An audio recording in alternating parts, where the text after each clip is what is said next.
0-4 versus the Power 5, but does it matter? Top players, serious injuries, big problems, we shall find out. And did Louisville find a fast fix at quarterback?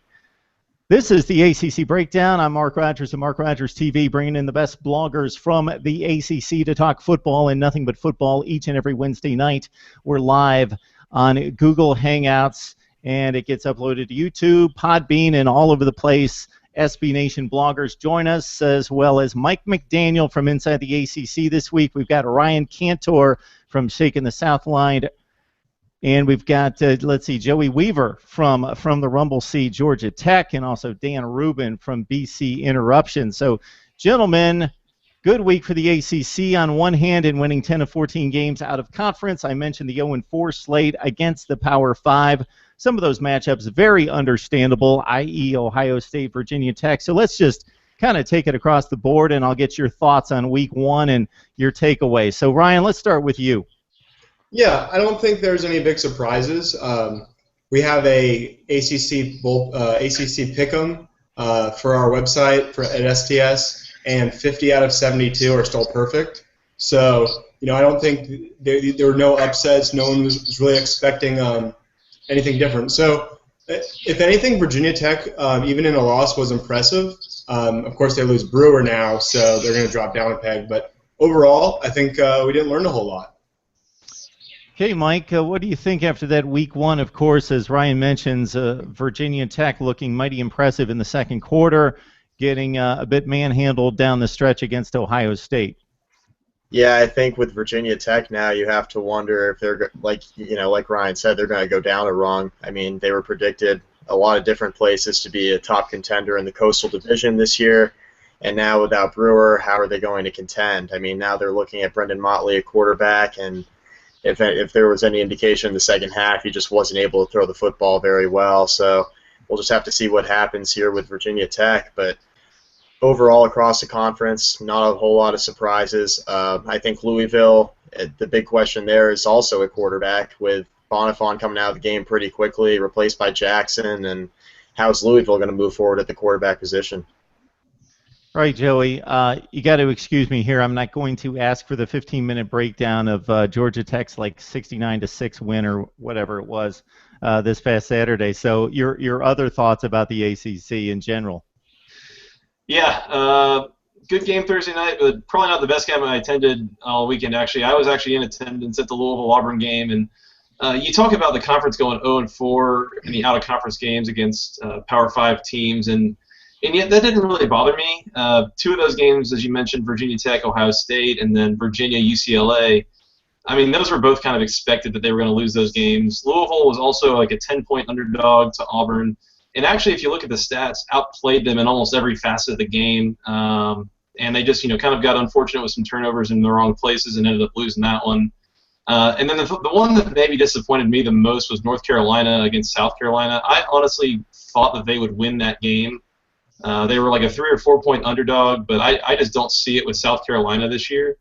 They throw about 3 interceptions into the end zone, and it's unfortunate that it turned out how it did. But at the end of the day, it doesn't concern me because, again, all 4 of those teams were underdogs. They all lost, and so I don't know really what you'd expect.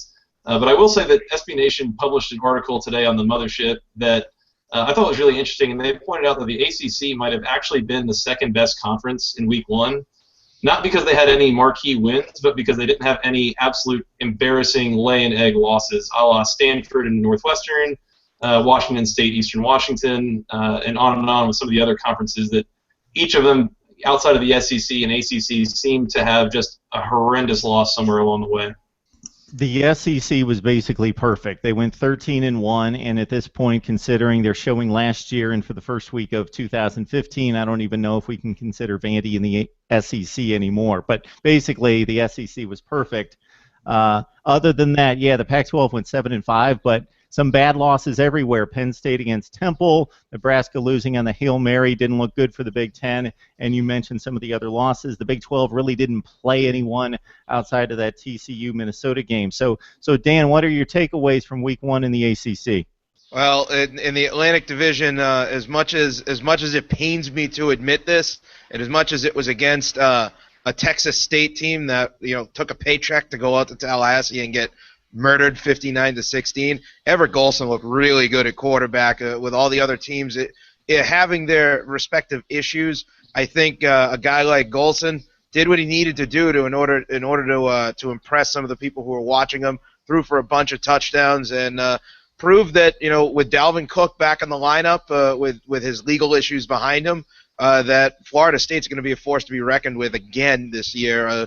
We knew they were going to be, but they're pretty good. So again, you're watching or listening to the ACC Breakdown. We're live on YouTube, Google Hangouts every Wednesday at 8 o'clock Eastern Time, and then it's available on Podbean and on YouTube and several SB Nation sites throughout the week. So I'll make my last take because you guys know probably by now I love breaking down these conferences and trying to make the comparisons. Dan with a big smile there, probably rolling his eyes, but I just can't tell.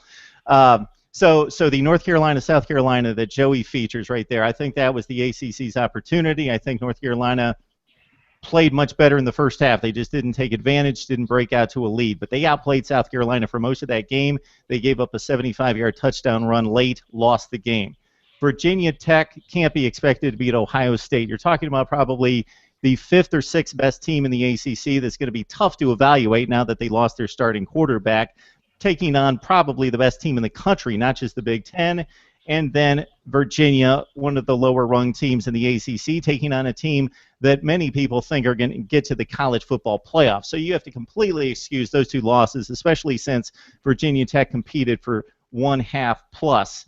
And then the other game, Auburn-Louisville. Yes, you can say on one hand that Louisville was a 10-point underdog, but if you look at where these teams are expected to place, it's somewhat of a comparable matchup. So Louisville did look the inferior team, but they definitely had a shot to win late. Hung in the game. Lamar Jackson was the guy that made the plays with 105 yards rushing. Louisville may have a quarterback there. So that's my take that that the ACC did not come out in great shape. They needed to win one or two of those games, but no ugly losses there. They competed where they needed to compete against the better teams in the comparable matchup. So, Joey, let me throw it to you because the other three here, you guys need to step it up here. Joey attended 2 ACC games this week, not just covering one game. He gets to 2. So, Joey, your thoughts about Louisville's quarterback situation? Yeah, they definitely struggled early. As I was watching the stands, I was definitely struggling with the play calling, especially I thought that they were trying too hard to get Bonifant to stand in the pocket and pass, which he just really wasn't doing. He kind of got lazy, didn't chase down that fumble that Auburn ran back for a touchdown, and I think the coaches at that point had about had it with him. They put in Jackson, true freshman. Really, I had a discussion with some folks before the game about who was going to be the starting quarterback. We all had 3 different choices that we made a bet on. None of them were Jackson, and he comes into the game to replace Bonifant and lights it up. I mean, he was the player of the game. He had 105 yards rushing and 100 yards passing. He was the best thing they had going, and he looks. There were some comparisons. I went back and watched the game on TV then the next day, again, with this overachieving thing. And they made some comparisons to Michael Vick, actually. And I don't know that he actually has quite the wheels that Vick did, but the very strong arm, very athletic and slippery. I think that's the guy that they go with moving forward unless they really start to hit some troubles, because at that point you've got something going, you got to run with it, especially when there's nothing else really apparent to go to with Gardner or with anyone else over there. Slippery is a great word. That's exactly what he showed against Auburn. Auburn not with a great SEC defense, but it's still a mid-tier SEC defense with a lot of great athletes. The number 1 recruited defensive tackle in high school football, Byron Coward on that defense as well. It's just players all over the place. It's almost similar to watching Braxton Miller against Virginia Tech, where the Hokies have an exceptional defense. We're going to see those linemen in the NFL. We're going to see the 2 corners in the NFL, and Braxton Miller makes him look silly a few times. Let's stay on the injury path because we mentioned Virginia Tech with Michael Brewer. Lamar Jackson may be getting his turn partially because Will Gardner's injury lingering throughout the offseason. So I'm going to hit up Mike and Ryan about key injuries to their teams. Mike, let's talk about Michael Brewer. This was still a competitive game when he got knocked out defensive tackle for Ohio State landed on him, broke the left collarbone. It's a 21-17 game. So just your thoughts about Brewer, and I know you talked about what they're going to have to do with a more mobile quarterback coming up, but just anything else on that situation? Yeah, sure. So I was actually in the stands for that game as well. So just initial indications just from being in the stadium with all the Virginia Tech fans, it seemed like just kind of the air came out of the balloon as soon as Michael Brewer was down in the ground and just writhing in pain. He's a tough kid.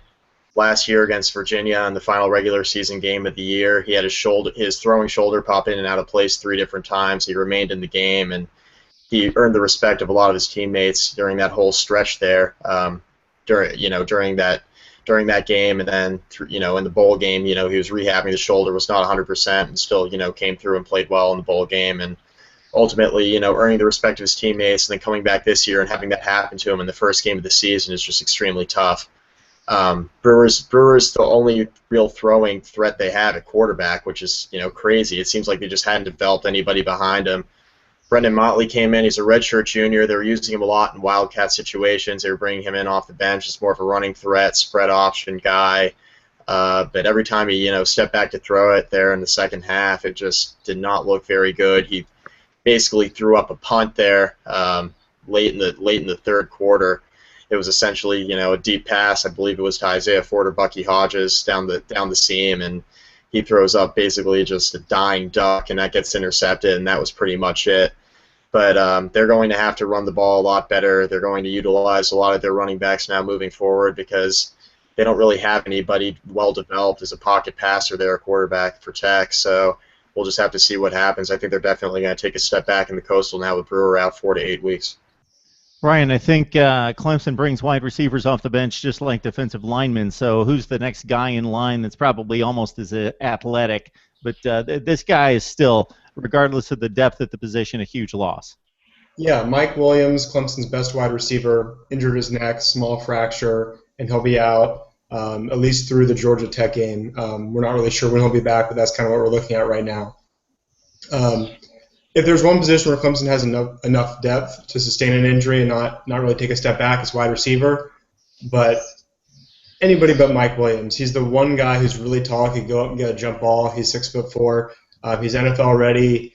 If he had a healthy year this year, he likely would have been an early draft pick to the NFL. So now we're going to have to make some changes. So Sharon Peak, who came in as a more highly rated recruit than Sammy Watkins, but has struggled with injury, now has his opportunity. He hurt his knee last year, and now he's got a chance. He's going to slot right into the role that Mike Williams would have been playing in, and we'll see. If he's healthy, he's certainly extremely talented, and hopefully the Tigers don't miss a beat, but he hasn't been able to do it consistently, hasn't been able to stay healthy. So he'll have the first crack at it appears, and then Travion Thompson, a youngster, a redshirt freshman, is the other receiver who will get some additional snaps at that spot. So there's plenty of talent, but you can't lose your best player at a position and not take a hit. Syracuse quarterback and captain Terrell Hunt out with Achilles surgery just had in the last few days. He's seeking a 6th year from the NCAA. Big loss for Syracuse, despite their lack of a passing game, and Hunt really not being that kind of player. He was dynamic outside the pocket. James Conner, of course, the ACC Player of the Year last year. His next stop should be the NFL. 1,765 yards, 26 touchdowns for Pitt last year. But this Kadri Allison comes in against Youngstown State. He lights him up for 207. He's just a freshman, so he may be able to fill the void along with a number of other people, and maybe Chad Boytick, their sophomore quarterback, gets into the mix a little bit more there at Pitt. And we mentioned Williams and Brewer as well, the big injuries from week 1. All right, this clears the way for Dan to talk about Wake Forest and Syracuse. So, Dan, take it away. No, actually, that's about as good as we can do this week. It's just one of those things where I think if we went my way with the formula scheduling, we would avoid weeks like week 2, where we've got ACC teams taking on South Florida, Florida Atlantic, Houston, Appalachian State, Howard, Furman, Tulane, and I could keep going. We do have a Notre Dame-Virginia game that could be somewhat competitive. We'll see. The game being played at Charlottesville. So Dan, can you bear to watch any of these games? What are you going to watch on the ACC slate this week? Just for the record, when you were about to say break down the Syracuse-Wake game, I was actually going to say this might be the best game we have all weekend because this is a bad weekend of games, and that is a knock against the conference scheduling. Maybe Virginia Notre Dame is the other one that just comes out and gives you something to watch, but this is going to be a rough week for games. I know up here for Boston College, it's a glorified scrimmage with a second FCS game this week. They're playing Howard Bison. Win or lose, it doesn't count because BC beat Maine on Saturday. So now they're in a situation where even if they win, they still have to win 5 additional games against FBS opponents. If they lose, they still have to win 5 games against FBS opponents. Howard lost to Appalachian State last Saturday, 49-0. I don't really think Boston College is going to have a problem with that game. If anything, I want to see a lot of Troy Flutie in the second half because I really don't want those first-team guys in that first half because of all the injuries you just mentioned. If I had to pick a game, to be honest, I might go Friday night, Miami, Florida Atlantic. Miami goes on the road up to Boca Raton. My grandparents used to live in Boca Raton. It's a heck of a place to retire. But, anytime you get 2 teams from the state of Florida, FAU, yeah, they have their struggles, but it's a team that in their short history has had some success. When Howard Schnellenberger was the head coach there for a few years, Miami they picked up a huge victory. Beat Bethune-Cookman back up to Daytona Beach last Saturday. It's a little bit tougher. Still, at least be an interesting crowd if nothing else because FAU Boca Raton against Miami. It gives me something to look forward to. Dan's criteria for watching football games, locales for potential retirement spots down the road. I'm already thinking of retirement. I think I'm the oldest one here. Oh, I think I might be the oldest one up here. I'm already thinking of my retirement. Dan corrected himself there. He almost included me, and then he had to go with the panel here. Thanks, Dan. Appreciate you magnifying the age difference between myself and my co-hosts here. Very nice.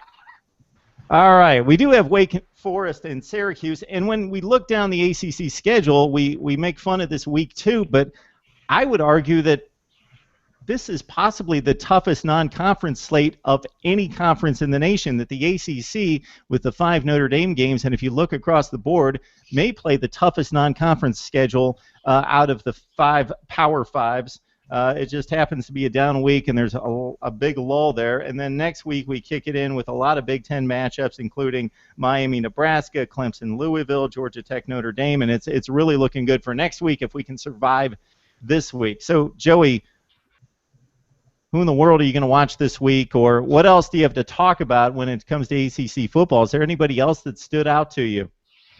Yeah, I guess we'll get there in a second. I was going to say, first of all, what a time to be alive that Week 2 is somehow worse than Week 1 in college football. It used to be that Week 1 was full of a whole bunch of terrible matchups, and then Week 2 it got a little bit better, but it seems like that's flipped in recent years with some of the kickoff games and such. Call me a homer, but I think the one that kind of interests me a little bit this weekend is Houston at Louisville. Houston is working under their new coach, of course, Tom Herman, who was the Ohio State's offensive coordinator last year with their when they won their national title, and so he's at the helms. They scored 52 points last week, gave up 24. That was to Tennessee Tech. So I'm kind of interested to see what they do. Interested to see what Louisville does coming off the loss to Auburn. I think Louisville's about a 2-touchdown favorite. I honestly don't know where I'm going to go with that game. I think that Louisville wins, honestly, but real interested to see what Herman and his team can do in their first real competition, because I live down here in Houston, and there's been a lot of talk about that team, and they really like that coach and what he's doing with the program. And obviously he's had some pretty high-profile recruiting wins over the last few months as well. No, keep going, Joey. No, I was going to say that after that, it's really hard to say. Notre Dame at Virginia. Be interested to see if Virginia can put up a better fight than Texas did last week. And then the other one that I kind of want to keep an eye on to a certain degree is Pittsburgh traveling to Akron. And the thing that I'm watching there is that game that they had against Youngstown State last week was a lot closer than it should have been. And what it was, you mentioned that Conner went out and the replacement came in and did a really nice job, went for over 200 yards. the thing that concerns me about that game being so close is that Pittsburgh's defense gave up like 3 really big plays, and I think Youngstown State ran a kickoff back for a touchdown, and that's a trend that I want to watch and see if it continues into this week.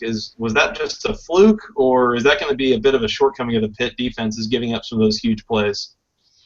I heard you kind of leaning us on some betting advice there with Louisville, the 2-touchdown favorite against Houston. If you guys can add that to your repertoire, we're going to increase our ratings considerably. If you can give great betting advice on these games and tell us which way to go on the point spread, for sure, that would be good stuff. I think Ryan and Mike might be sweating bullets trying to get their analysis of like North Carolina A&T or North Carolina Central right now. So you guys don't have to pick a game for this week. You can, if you'd like, if there's anything you see out there that you're a little bit interested in. The other thing I like to hear from you guys when I have you on all the time on Mark Rogers TV, shameless plug, is that love when you guys let me know who the next guy is. I know who the stars are. Who are those guys on the fringe of breaking out in the ACC? So is there anybody that we can look out for? We'll go to you, Ryan, in terms of guys, not just on Clemson, anywhere around the league that you kind of like. I think the obvious one would be Sharon Peak, who I mentioned before, because he now has a much bigger role in the offense. And to Joey's point, one game I'm really interested in is Pittsburgh at Akron.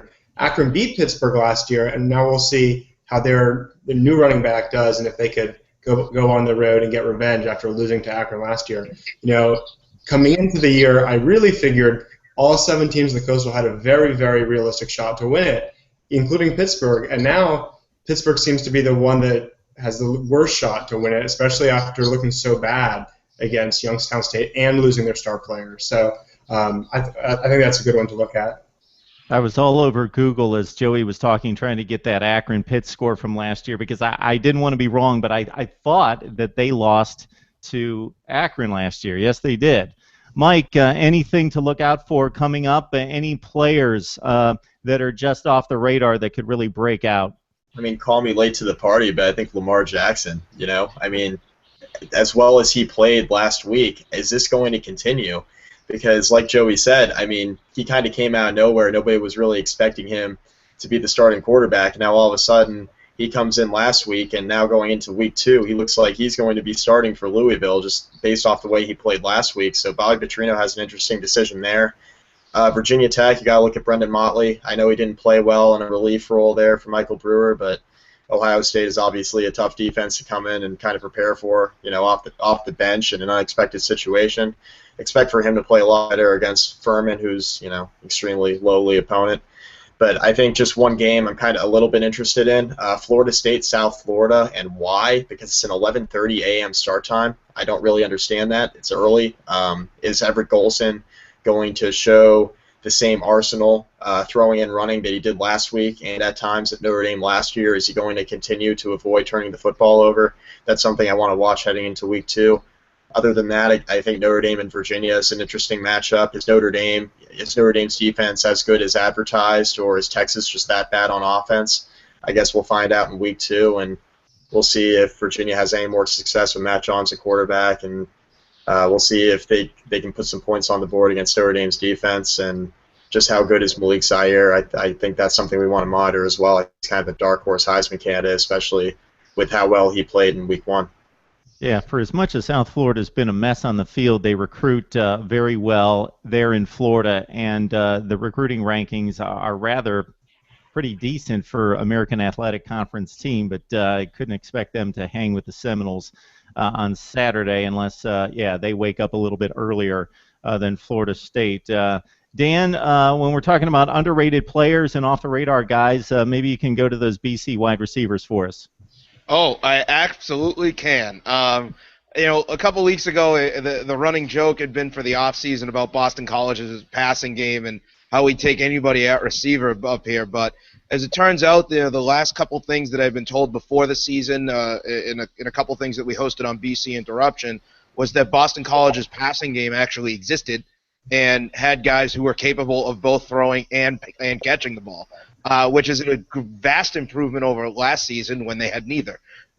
So this year it was very interesting to see against Maine, or last week I should say, in the first game, when you have a quarterback like Darius Wade who's able to run, roll out left and right, step up in the pocket, and deliver passes. He wasn't quite in sync with a couple of receivers, but you saw a couple of plays. Again, it's against a team out of the Colonial Conference in the CAA down there in the FCS, so you kind of have to take it with a grain of salt.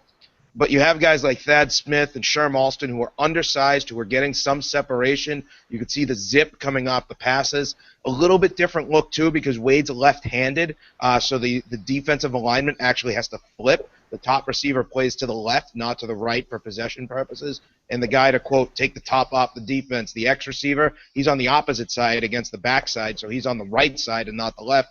It caused a lot of miscommunication on the main defensive side. Just a couple things that I noticed out of it was not only was he getting the ball to the receivers, but if he can connect that and they can get the offensive line to really protect him in the pocket, they're going to have a whole new dynamic.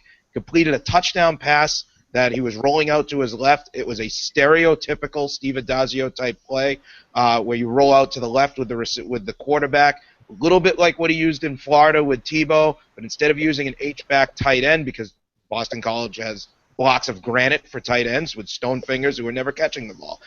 He used a little used receiver who had coming off 10, 11 knee surgeries in the last couple of years. He has no foot speed, rolls out to the left, dives, catches it on a low throw. All of a sudden you've got yourself a passing offense, and that's something that at Boston College they continue to develop that.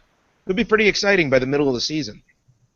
Dan, when you first said they completed a touchdown pass, you paused there for a second, and I thought that was going to be the end of the analysis. That they completed a touchdown pass. I thought that was cause for celebration. I thought you were kind of emphasizing just that in and of itself. I probably could have. We didn't have many. It's the first time, I think, the first receiving touchdown within like a nice possession catch by a receiver that I can actually remember since at least this Frank Spaziani era. You guys can make the North Carolina A&T, Akron, North Carolina Central, we could go down the pipe, sound interesting. So great job by everybody.